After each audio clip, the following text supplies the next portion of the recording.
serdecznie zapraszam na wyjątkową noc. Noc muzeów. Do Muzeum Niepodległości i jego oddziałów.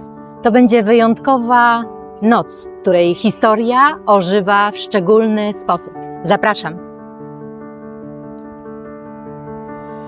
Na tym balkonie rozbrzmiewać będzie muzyka.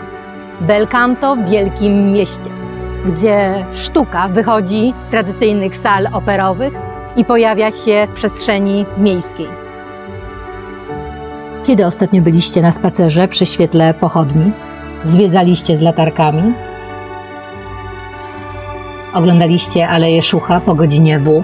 16 maja czekamy na Was od godziny 18 do godziny 1 w nocy. Nie może Was zabraknąć w naszych oddziałach oraz w siedzibie głównej Muzeum Niepodległości. Wstęp wolny. Do zobaczenia.